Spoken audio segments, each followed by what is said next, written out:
Okay. It is officially 9:05, so I am going to go ahead and start this. Good morning, everyone, and welcome to the final sip, the coffee chat and the roundup of the General Assembly for 2025. I will turn it over to our host, Jay Spear, in a moment, but just a few housekeeping rules or notes. If you have any questions, please put them into the chat, and we will try to answer them accordingly in time with the presentation. All slides and the recording, minus the early conversation, will be sent and shared afterwards after it is fully edited. With that noted, our goal is to be really informative, not necessarily perfect. I am giving that caveat as the tech support. So therefore, if there are any glitches or anything, please be forgiving. But we will go ahead and get everything out to you as soon as possible. At the end of it, if there's time for questions and conversations, you guys can unmute yourself at any point, but just please be conscious of what's going on the presentation.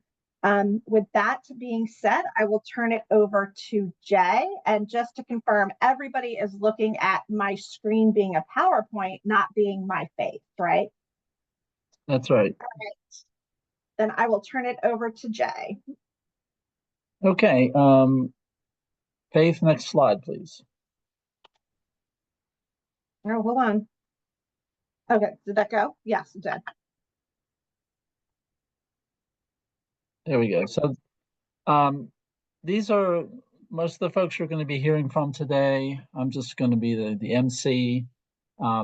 So we had a coffee chat after the General Assembly adjourned at the end of February. But of course, a lot has happened since the governor got hold of all the bills sent to him. And I forgot to write down the numbers, but tons and tons of vetoes and amendments of the budget and amendments of bills. So that's what we're going to try to concentrate on talking about today. We do have a few things in the slideshow, some things that never even made it through the General Assembly, but we would really want to concentrate on those things that made it through the General Assembly and then got to the governor and ran into problems. I've been doing this, I think, my 26th time at the General Assembly, and I don't believe I've ever seen a situation like I have in the last few years where the governor and the General Assembly appears to have zero conversations about anything. The administration never seems to have anybody come and testify about bills. They don't seem to have much back and forth discussion. And then at the very last minute, the governor dumps all of his vetoes and amendments on the General Assembly. And what we hear is he doesn't even call patrons often and tell them what's coming. And it's very frustrating. They only have like a week after his deadline to look at all this stuff. And it's really different. And one thing I really noticed too this year, and maybe this is something that happens all the time, but I noticed a lot of amendments that were sort of hidden. If you didn't, for instance, I'll take the junk fee bill, which we're going to talk about later, as an example. The governor puts a substitute in, which is, he puts the whole bill in with his amendments, and you got to search and figure out what the amendments were. And it was really only two small things that they could have just done in the form of an amendment, but they just made it really hard to find. I guess I was particularly frustrated by that because I had the two things side by side. I'm trying to figure out where the differences are. And then I get to the very end, and this is the other thing that kind of irritated me, is he puts a re-enrollment clause on it, which most of you probably know what that is, but that means you have to pass the whole bill again next year, which is in effect a veto. And I don't understand why you would even do that. And I saw that on a few bills. I don't know what they're trying. Was he trying to keep his veto numbers down or something? But anyway, that's my preliminary thought about this session. A lot of things did not make it. Made it through the session. Might not make it through the governor. You can blame whatever side you want to, but I think that was sort of preordained, probably because we have elections this fall. So I think the next slide is unemployment. Next slide, please. Yep, go ahead, Joanna. Good morning. I'm Joanna Darkus. I focus on economic justice at VPLC, and I'm happy to kick this off with workers' rights. We have a lot to celebrate here, working in conjunction with advocates at our national partner and state partner organizations, and led by patrons Martinez and Evan. We took some important steps forward in making UI benefits more generous, as in reasonable, as in effective at alleviating hardship for folks who are experiencing unemployment. First, we have increased the weekly benefit amount for UI claimants by $52. Now, the bill that went to the governor would have increased the weekly benefit by $100, but after amendments, that amount was reduced to $52, which is still a significant and meaningful increase for so many folks who are just trying to make ends meet. That bill also included provisions that will encourage a study that will inform future legislation that will index the weekly benefit amount for changes in wage growth. So we won't have to come back to the GA and ask for increased benefits so much in the future. They will automatically increase, but first we're going to get a study so that we can get the math right and put ourselves on a path to sustainable UI benefit levels. We also removed a penalty or decreased the disincentive for folks to take on part-time work while they are seeking full-time employment, so that workers can keep up to $100 of earnings before their UI benefits get cut on a weekly basis. So that means that people who in the past might have earned $100 and then gotten up to $50 of that reduced from their UI benefits, now they can keep $100 and still get their full UI benefits for the week. And there was a bill that got rolled into these measures that went to the governor that would have extended 26 full weeks of UI benefit coverage to all workers. Unfortunately, that part of the bill was removed by the governor in his amendments, but that wasn't a surprise because the administration had voiced their opposition when we were in the House before committee.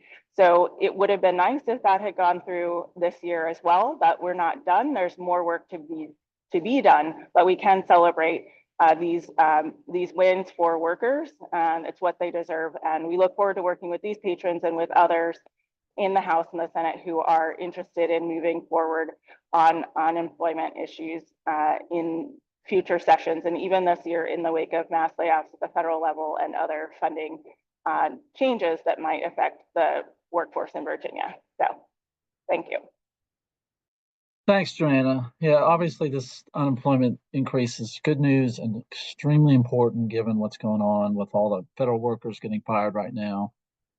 It's very distressing, not only that a lot of people are losing their jobs, but just the way it's being done. To me, it's just outrageous. I mean, there was a picture in the Richmond Times-Dispatch recently, all these people lined up outside of an agency just to see if their badges worked, whether they'd been fired or not. And that's just no way for people to be treated. Next slide. Okay, I think who's up? Hey Jay, it's Emily. So right one quick question just came into the chat regarding UI, and that is, could you compare the Virginia level of UI benefits with other states after this increase?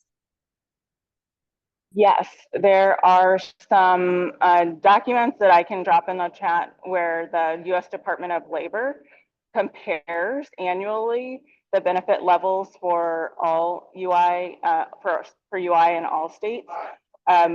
Right now, the weekly benefit amount maximum in Virginia is $378 a week.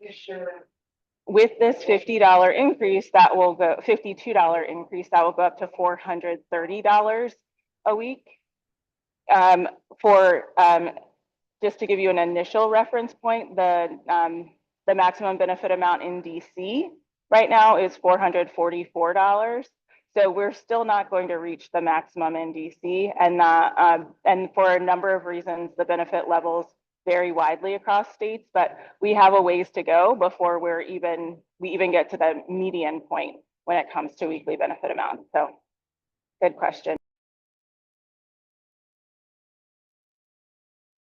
It was all, sorry, Emily, to interrupt you. Yeah, that's okay. So starting off with HB 2083, it was signed by the governor. This creates a special enrollment period for pregnant people so that they can enroll in marketplace insurance. Prior to that, pregnancy was not treated as a condition that allowed you to enroll in insurance. This is going through the process of being put into place. It doesn't require to go into place until January of next year, but I do know that the marketplace wants to get it up and rolling as soon as possible.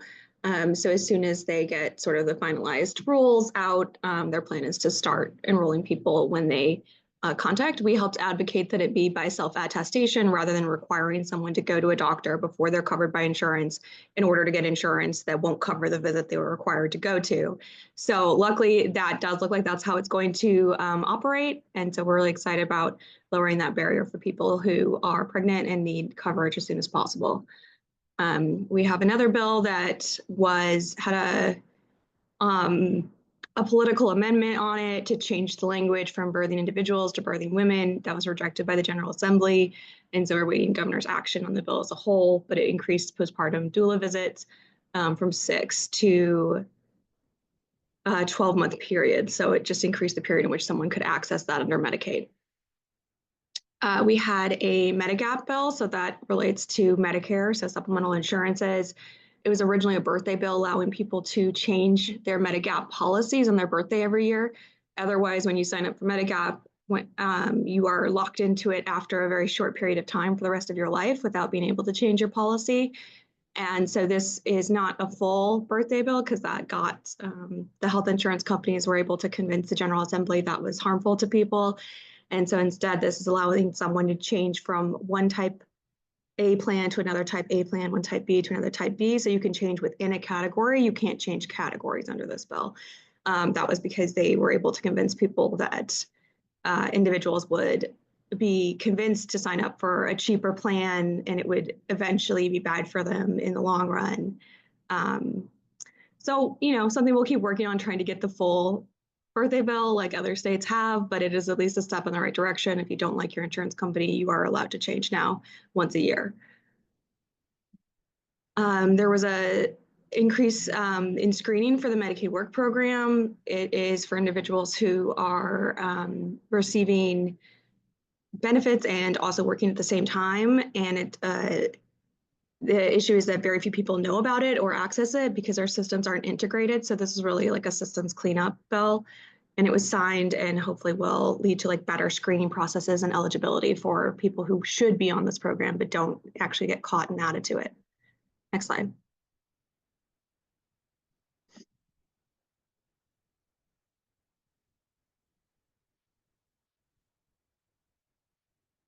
Faith, can you go to the next slide? I'm trying, trust me. Okay, sorry. I just got worried. I didn't say it out loud. I was like, maybe I just said that in my For head. some reason, it's not moving. It could No be. worries.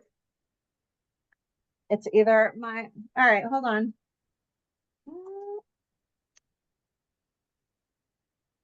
There we go. Yay. Okay. So clarification on the first one, part of this budget item remained, but part of it did actually get changed. So we will get the correction when it goes out in the email, but it essentially is created like a process for if we lose a significant amount of federal funding. So ways that we could review it if we lose more than $100 million in grants from the federal government. That was eliminated. We all know that realistically, if we lose a significant amount of federal funding, something's going to have to be done because we have to have a balanced budget. There's going to have to be action taken. So although it was removed, it really doesn't change the fact that that's what's going to have to happen if we lose money because we can't not have a balanced budget at the state level. So I believe that change, because part of it remained, was rejected by the General Assembly, but I will double check and make sure that is put out in the update. And this one looks like a duplicate from the prior slide. So it's just the funding, essentially the funding processes for the prior bill.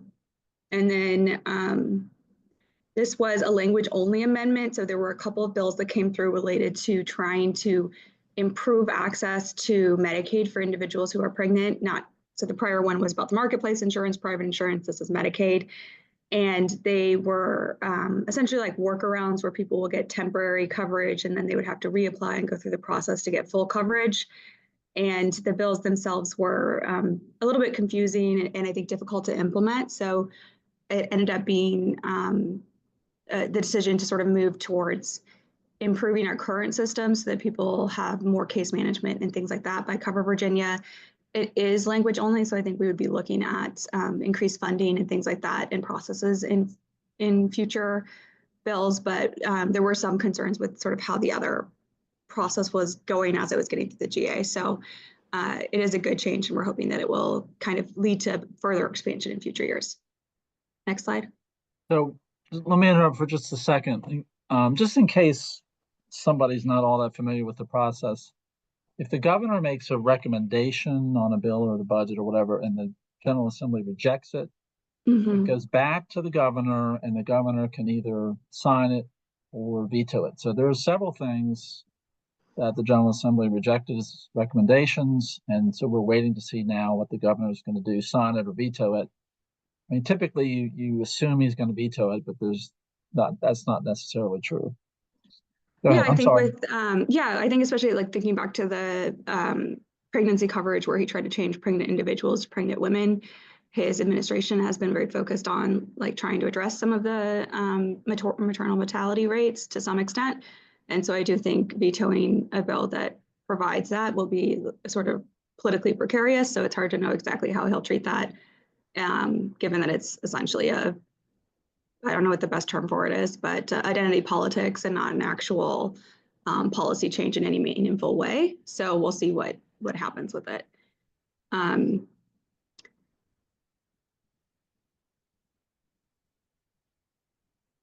We had a large BC study that came out on Medicaid eligibility processes on December 24th of this past year. So none of those sort of recommendations and things like that really made it into budget or bills this year. So this first item is essentially that DMAS has to do a work group to evaluate the study that was done by the outside group in order to make recommendations on like which pieces do we start with, which pieces are, because often with these large studies, they're saying like, you have so many problems, here's 35 options. And so really this work group is going to be looking at it and saying like, which of these things do we think are highest priority or most needed to be fixed soonest? So that remained in the budget, and we are excited about that. There was a lot of really good information in it. It's a 200-page study, and it's hopefully going to deal with a lot of the concerns and issues that we've seen at the locals during unwinding and previous to that.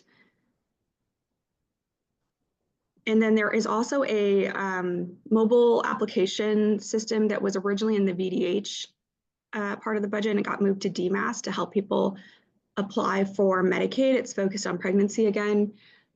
So we're interested in seeing how that rolls out and how that expands access in areas that have less ability to access coverage. And then we're also excited to see an increase in funding for non-emergency medical transportation for rural areas. So people who have difficulty getting to the doctor or getting access. We have seen people have concerns with being able to access providers and things like that in rural areas. So we're excited that there's an increase there, and hopefully that will help eliminate some of those non-emergency transportation issues. And there's also an ongoing JCHC study on transportation as a whole. So there may be additional recommendations in the future to sort of work on those rural access issues. Well, this is the depressing page of the slide, which are like the failed items that we were hoping would move forward. The trigger language to clarify the disenrollment process for Medicaid, should we lose any federal funding in the Medicaid expansion population, did not make it through. We do know, again, like we said earlier, if there are huge federal cuts, there is going to have to be state action of some kind, because otherwise our budget can't function. But this would have sort of put a hold on like notifying individuals they're losing coverage before we've made final actions, things like that. So it's unfortunate it didn't get in there to at least provide some process and protections for people. Expanding health coverage to all kids did not make it. Keeping children on Medicaid from ages 0 to 6 without being kicked off, having to go through churn, getting back on. A lot of young kids cycle through on and off coverage, which means they don't get consistent care at those young ages.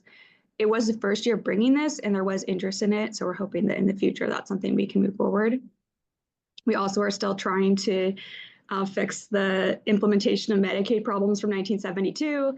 That did not make it through, but we are continuing to hope that that will be something that we can change regardless of the federal circumstance, since it's a fundamental Medicaid program aspect. And then, yeah, so next slide. Sorry, no, we're not supposed to go over the failed stuff too much. Just, to try to keep it more lighthearted.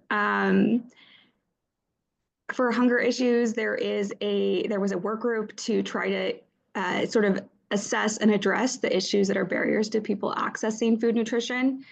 That was rejected. They rejected the governor's amendment. So again, awaiting governor's action on it. There is a Hunger Free Campus Food Pantry Grant Program. This was signed. I do believe that some of the funding was either eliminated or reduced. So we'll make sure that that is updated on but that was done prior to the governor's action. That was done by the legislatures. So that's why it's not listed on this slide, but it was amended from its original format, which included a significant amount of money, I believe. And then we actually had a really good thing added to the governor's budget, which, so, getting to the positives, there are significant losses of funding to individuals who use SNAP, or you may notice food stamps, because their cards aren't secure. So people will have the money stolen off their cards and be unable to get food. I know that it is a lot of loss of money in a really short period of time. I don't have the numbers off the top of my head. In the legislative budget, they had recommended that VDSS create a process and recommendations to change the cards as quickly as possible and give a report by November. But we do know in this intervening months that people would be continuing to lose their money to access food. And so the governor's budget actually funded just transitioning to chip cards, so cards with more security on them, so that people's money would not be stolen as easily in the meantime. So we were very happy to see that that is just happening. It's not that you don't really need to study what type of credit card somebody has access to have their money on a debit card. It's very clear which ones are secure and which ones are not secure. As all of us were all, most credit cards were all switched to these chip cards several years ago due to security concerns. So I'm very happy to see that that did make it into the governor's budget. And hopefully that will be rolled out quickly so that people will not get stolen from so easily and continuously, and they are able to access food benefits that they are entitled to. Oh, sorry. And then these were the school meals for all kids. It was focused on breakfast this year. That failed before it got to the governor's office. And then increasing the amount of SNAP that seniors get failed before it got to the governor's office as well. There were less guardianship bills in the past several years, where there have been a slew of guardianship reforms from the 2019 Richmond Times Dispatch study that showed a lot of issues in the system. And so many of those recommendations from those studies have already been put in place. There was one guardianship bill this year, which under Virginia's current law, if you have a guardianship and it is silent as to whether or not you retain the right to vote, you lose your right to vote. And so all this bill was seeking to do was to switch it to say, if the judge did not evaluate whether or not you should keep your right to vote, you keep it. And if he says you shouldn't, then you lose it.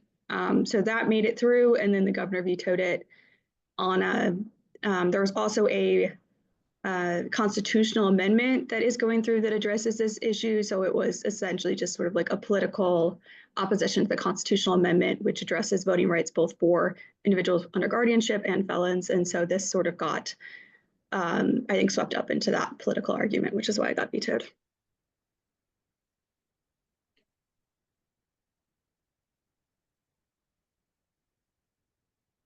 So I'm Valerie LaRue. I'm the Deputy Director of the Center for Family Advocacy. And this year, we really were hoping that we would have some expanded child tax credits. We know how much that helped families during the pandemic, when the Congress gave us a short period of child tax credits.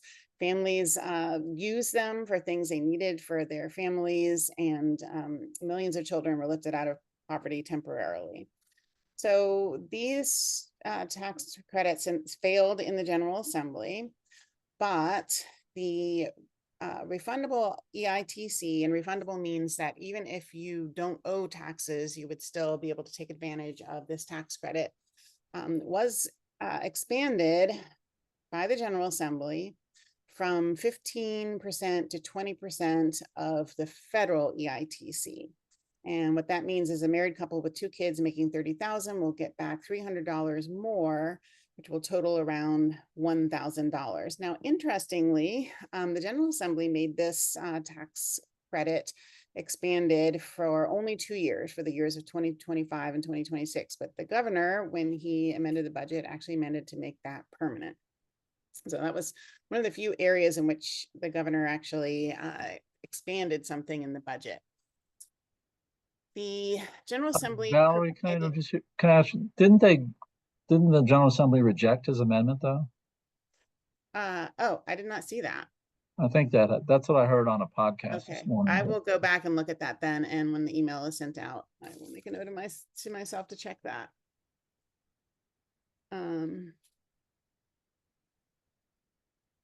Okay.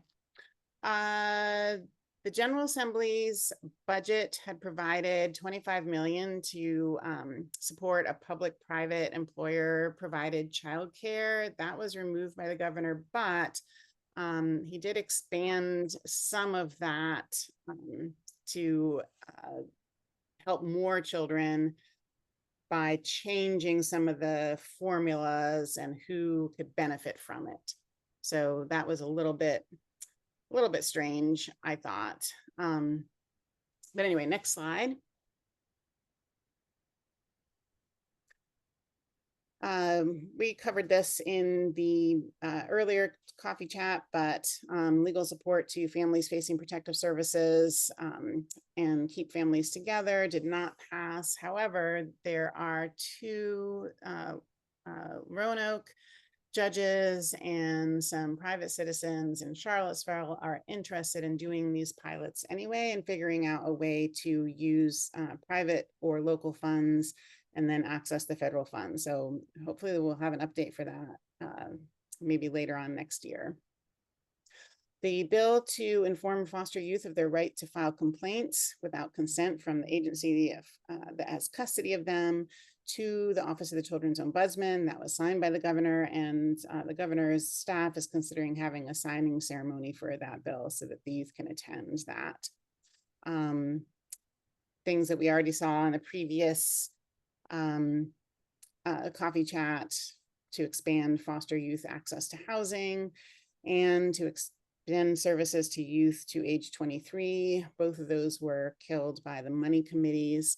But the bill to extend services to youth to age 23, the federal government actually passed a bill last year that would expand those to age 26. So I think Delegate Tato will probably try this again next year and extend the services to age 26. And next slide, this is Sheila. Hello, everybody.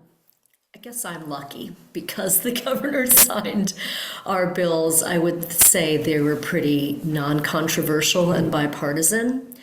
So when a protective order from out of state comes to Virginia, this bill, this first one, HB 1781 and SB 1095, just says that they should be enforced as a Virginia full protective order. So that was from the courts. That bill came from the courts. So my assumption is that in some jurisdictions that wasn't happening. So that was signed. So there's a whole nother system with the military of military protective orders, which are very different than our protective orders in Virginia. So they're really a tool by a commanding officer about their asset, the person, the soldier that they supervise. And so it is a different system, there's no due process, and so this bill, and it was signed, would allow for military protective orders to be considered as evidence when asking for a preliminary protective order. That has always been the case. It just says that language now in the statute. which I would say might be helpful for a victim who didn't know that that could be the case, that they could use their military protective order to ask for a preliminary protective order. And also it would remind them that the military protective order may not be enough for their full protection. And then this last bill, HB 2130, this is really an effort to treat juvenile respondents, so alleged abusers in protective order matters who are juveniles, as juveniles, and recognizing that they are different than adults. So for other services to be offered to that juvenile respondent instead of issuing the protective order against them. Next slide. This bill about early lease termination, there have been several iterations over the past several years, and this would allow for early lease termination provisions, which are still available. A party would still have to go through a regular process of giving notice to their landlord, etc., but they could a justification to ask for that early lease termination would be if they're a victim of stalking or of trafficking. And it also added that they could get that early lease termination when there's a preliminary protective order. This bill, which I expected to happen, this is what happened last year. In Virginia, we have a definition of family or household member, which is not the same as many other states that talk about intimate partner violence. So, for example, dating violence in some locations, some jurisdictions, are heard in juvenile and domestic relations court. In other jurisdictions, they're heard in general district court, open court. So this was an effort to add a definition of intimate partner to the statute, and that was vetoed. The same bill was vetoed last year as well. This bill, this is a bill, Valerie, I don't think I was following this. I think this might be your bill. Yep. So the third-party custody definition, under Virginia law, people who are allowed to file for custody or visitation of a child are called a person with a legitimate interest. And it's sort of a weird phrase and kind of clunky. Other states don't use that phrase, but that's what it's called in Virginia. And Delegate Arnold had a situation in his district where a parent's rights to her child had been terminated and the child had been adopted. And the family had entered into what's called a post-adoption contact and communication agreement. And that allows the terminated parent to retain a relationship with the child and for the child to still have that connection to their parent. What ended up happening was the adoptive parent died and the child went back into foster care. But under Virginia law, someone whose rights have been terminated was not considered, and for most purposes still is not considered, a person with legitimate interest who can apply for custody. Now, there is a way for someone whose rights are terminated to have their rights restored, but the statute is very narrow and basically only applies to children who have not been adopted, and this child had been. So I think that bill still needs to be, or that statute still needs to be amended. And originally this was going to be in that statute, but it got moved to the custody statute instead. So now it allows certain parents whose rights have been terminated, if they had, if they abided by the terms of their post-adoption contact and communication agreement and had a positive relationship with the child during the period of time, and either the adoptive parents have either died or, as not infrequently happens, the adoptive parent gives up the child that they have adopted, then the parent can file for custody of that child. So it's a very, very narrow exception. It fits this scenario for Delegate Arnold. I'm not sure how many other parents will fit within that very narrow exception. I advocated for it to be more expansive, but you know, baby steps. So this is where we are. Thanks.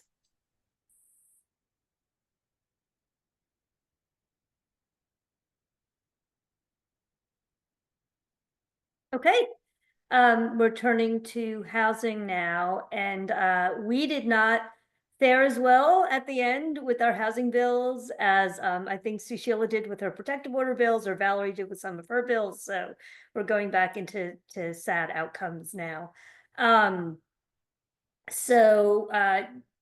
The first bullet here talks about our effort to increase funding for the Virginia Eviction Reduction Program, which is a grant program administered by the Department of Housing and Community Development to local and regional nonprofits that then use that money any way they see fit to help people in their communities avoid eviction.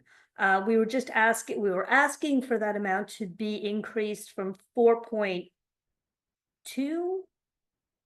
million a year. No, I'm sorry, 3 point. Janae, if you're on here, you probably know more about this than I do.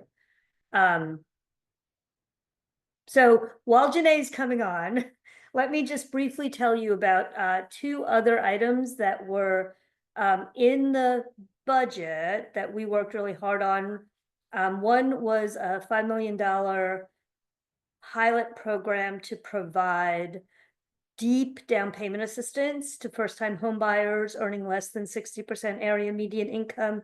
And the other was another $5 million pilot program to provide low interest loans to nonprofits and groups of residents who were purchasing their manufactured home parks. These are items that were included in the final budget last year. The governor moved to remove them through his amendments at the beginning of this session. Or he did remove them through his amendments. The House and Senate both restored these items, so they were in the budget that went to the governor. And the governor had 11 line item vetoes to budget items this year. 2 of those line item vetoes were for these 2 programs. And I'm very happy to report that Delegate Marcus Simon, who you all may know as the House parliamentarian, and Speaker Scott were able to, I think, very skillfully rule those 2 vetoes of those 2 programs out of order. So as the budget went back to the governor, those 2 programs were not only restored, despite his efforts twice this year to remove them, but they were also amended to include pretty short deadlines because the administration did not act to implement those programs last year, even though the budget said they should. So this year's budget, as it went back to the governor a few weeks ago, included not only the funding for those programs, but the directive that those programs be implemented no later than May 5th of this year. And we all know that the fate of everything in the budget right now is still very much up in the air, but I think that's just a little something to celebrate, to show that there are members of the General Assembly who care about housing enough to figure out how to keep those things in the budget. So we're grateful for that. The rest of our standalone bills didn't do that well when they made it to the governor's desk, I'm sad to say. I think this first one was expected. Delegate Price and DeRouse put in our perennial bill to extend the pay or quit time period during which tenants can pay their rent late and avoid eviction from 5 to 14 days. As I think you all know, VPLC has long held that having 14 days allows people to get another paycheck. If they're working, it allows them to get assistance from a nonprofit, because sometimes it can take more than 5 days to get those funds approved and administered. It can allow them to find that family member who can give them or cobble together money from family members and friends. So it's a really important policy. Delegate Price in particular is extremely dedicated to seeing this made law again. It was the law during the pandemic. And so I'm sure we'll be working with her again next year to try to get that done. You want me to Yes, jump in? Janae, go ahead. I apologize, everyone. I don't have much of a voice.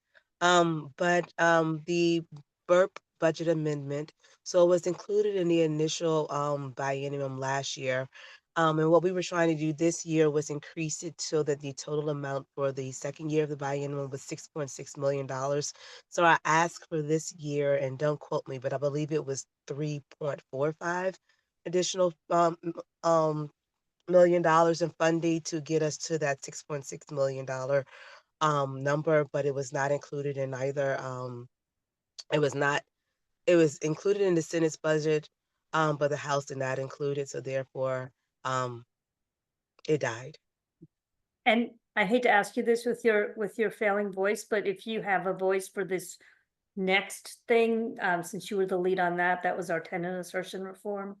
So this is something that we also introduced last year with a bit of a tweak this year. Delegate Cousins was very interested in trying to eliminate what we consider to be an access to justice issue. And so it doesn't really change it didn't change the law. It operated more so as a clarification of the law. So it made it clear that tenants could um file a case against their landlord for failure to make necessary repairs, whether they're current or their rent or whether they're delinquent. Like the fact that they may be delinquent is not a bar to them filing the case. What we clarified is that even if once the tenant files, they have an ongoing responsibility to pay the rent, and that should be paid into the escrow account. However, if they do not pay into the escrow account or to the landlord, it doesn't end the case, whereas it would be a bar to any type of relief as it currently is. It further clarifies that to make sure that the landlord knows that they are not, we're not stripping them of any of their protections. If that tenant does become delinquent during dependency of that tenant's assertion case, the landlord still has the ability to file a unlawful detainer case against the tenant. So we explained this to Brian Horn at DHCD, the governor's administration. They seemed to he said he understood where we were coming from. Delegate Cousins met with the governor's administration to clarify the questions about whether or not this would, in fact, preclude landlords from filing an unlawful detainer. We assured him that that's not what happened. We also added that extra line to make it clear that this didn't strip the landlords of their ability to file an unlawful detainer. The intent was just to make sure that tenants can get into court despite whether if they're on time or not. And ultimately it was still vetoed. So Yeah, so as was the next bill, which is again a perennial effort to empower local governments to sue slumlords under the Virginia Residential Landlord Tenant Act, which gives them the right to get an injunction and better, deeper relief for tenants. That was also vetoed, which we expected. But again, I know that our friend Delegate Price will keep fighting for that. Next slide, please.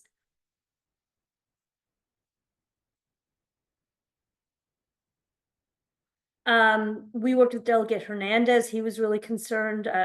Last year, the legislature made automatic, which was a good thing, and we were all thrilled with the expungement of eviction cases that are dismissed or non-suited. But but that automatic expungement from the tenant's record only happens after 30 days has passed since the case is dismissed, or 6 months since the case is non-suited. And Delegate Hernandez was concerned about that window needing some clarification for landlords. So this bill would have said, hey, landlords, you can't use an expungible eviction, even if it hasn't been expunged yet. But it carried with it, of course, for enforcement, a statutory damages provision. The landlords didn't like it, the governor didn't like it, and so that was vetoed. The And I think it's important to note that OES actually supported the tenants insertion bill, to go back to that, which never really happens, at least not on our housing bills. And even with OES's support, the governor still vetoed. Thank you. And then the one bill, the only bill that in the landlord tenant rights sphere that we anticipate the governor signing is Delegate Tran's bill, which originally did several things dealing with the form in which the tenants pay their rent. After the governor's amendments, which the General Assembly accepted, the bill does one thing, but it's pretty significant in that it requires landlords who rent out more than 4 units to offer at least one payment option that does not carry a convenience fee. We are hearing from a lot of tenants, and have been hearing from a lot of tenants, especially those renting from larger corporate landlords, that they are being required to pay online through a portal, and that portal payment carries a convenience fee, which can be $5 or $10, which can be a lot of money to a lower income person living paycheck to paycheck. So that is going to be barred beginning July 1st. Okay, our public housing bill is probably going to be vetoed too. Okay. Okay. Sorry, I just want to give you a heads up. We're going through. We have a few slides to get through. So All right, let me take it to Daniel real quick for a manufactured housing update. perfect. Thank you. Good morning, everybody. Mine will be quick. Delegate Maldonado patroned legislation to require a notice to go into lot leases for manufactured housing communities for information related to finding out if your lot was located in a flood zone, and also including in that notice in the lease that you needed to obtain flood insurance and homeowners insurance, because park owners do not provide that. In addition, with that legislation, there was also incorporation from a bill that passed and was signed by the governor last year to include on the front of the lease all fees that were being paid outside of your month-to-month lot lease. And the governor vetoed it, and the statement was that it was too much paperwork for landlords to do.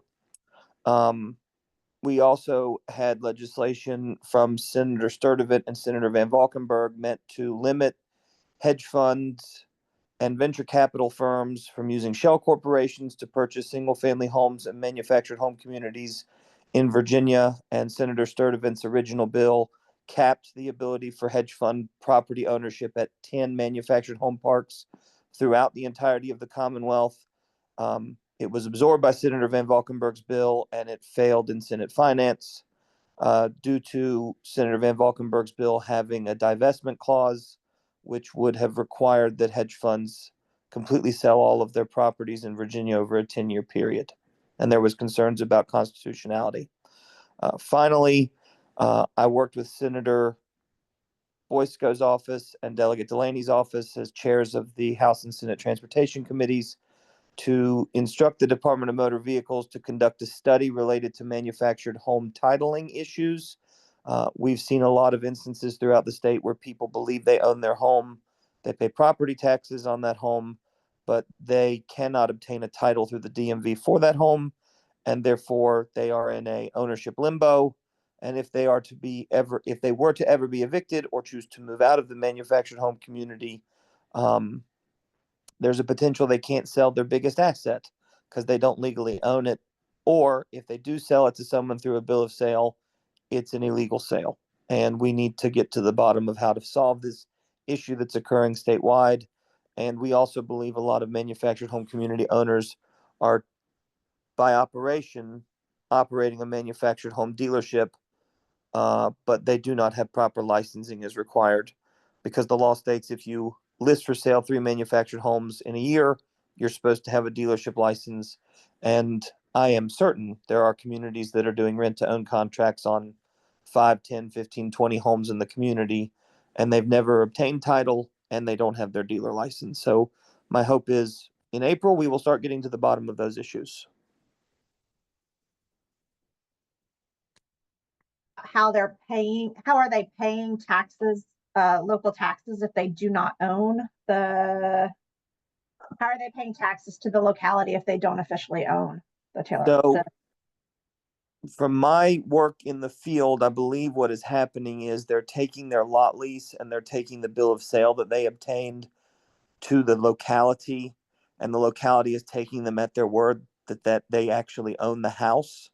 And so then they are receiving personal property bills for the home. The client that I did have where this idea for this study. I'm gonna cut you off right there. Can you put the rest of that in the chat just so we can get through these points? Thank you. Thank you. Everybody.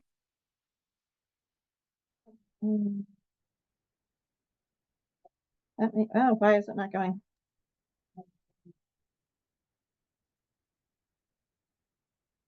Joe, is Amanda on here? Do you want to do that one? Yeah. Yep, I can do that. So yeah, we were really excited to send the Medical Debt Protection Act to the governor, and it was sent to the governor with a 3% interest cap after a 120-day grace period, and it also prohibited creditors from taking an individual's house and prevented them from garnishing anyone eligible for financial assistance to collect on a medical debt. And that was a compromise that we worked really hard on and we're excited about. The governor did take amendments from the debt buyers or the creditors. And the most concerning one was changing the definition of medical debt to define it as any debt accrued after July 1st, 2026. So anybody with medical debt now wouldn't have been protected by the act. That was probably the most upsetting. They had some other things in there as well, but the House did not accept the governor's amendments. They rejected them.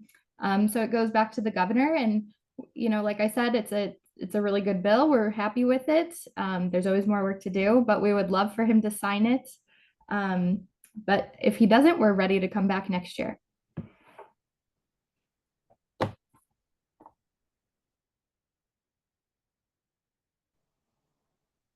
So, and I know we only have a few minutes left, and I don't know if Carmen is on, but so under utility fairness, we did get the expansion, a very small expansion of funding for the low income home energy assistance program, or LIHEAP.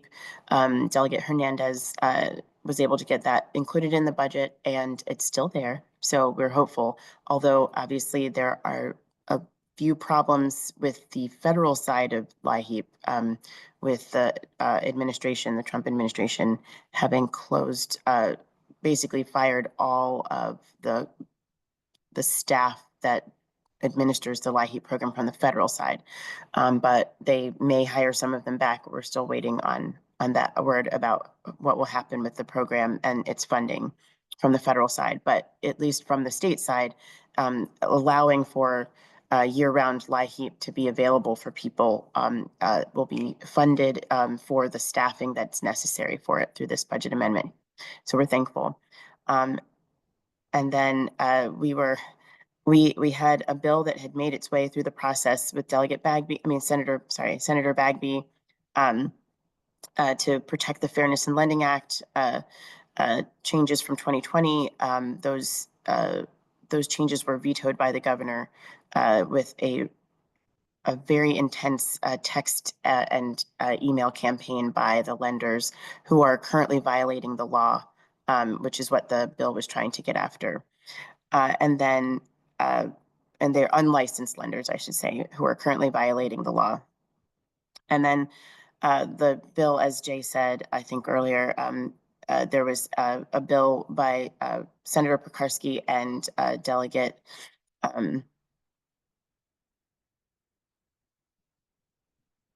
Adele McClure, who that was in to try to address junk fees again, and that bill was amended by the governor, and those amendments were rejected by the General Assembly. So we'll have to await the governor's action on that. So real quickly, there's just a slide showing we went over and wanted to honor Delegate Hernandez for his work this year, and there's a list of all the great work he's done, and we just really appreciate him. So it's a quick shout out. Next slide. So just real quickly, because we're out of time, but we had a success with this case that we're a plaintiff in, and the judge up in DC issued a preliminary injunction to stop the Trump administration from dismantling the CFPB. Next. Wanted to make you aware of some upcoming events. I hope a lot of people will come to this and tell the Virginia Access to Justice Commission the problems that they have with the court system in Virginia, because we hear it all the time and see it. There's a real problem with how the public interacts with the court system. So I hope people will come and then there's Jazz for Justice this Saturday. If you'd like to come hear some good jazz in Charlottesville. Next. Some good days, some good tenant rights things we have planned, and you'll get these. This will be in your PowerPoint, so you can get the details there. And that's it. And we wrapped up. It's 1 minute over. Sorry about that. All right. It was pretty good. It was pretty good. And as we said, you will be receiving the slides and the recording minus all of the technical errors. So everybody have a great Tuesday, and we will see you soon.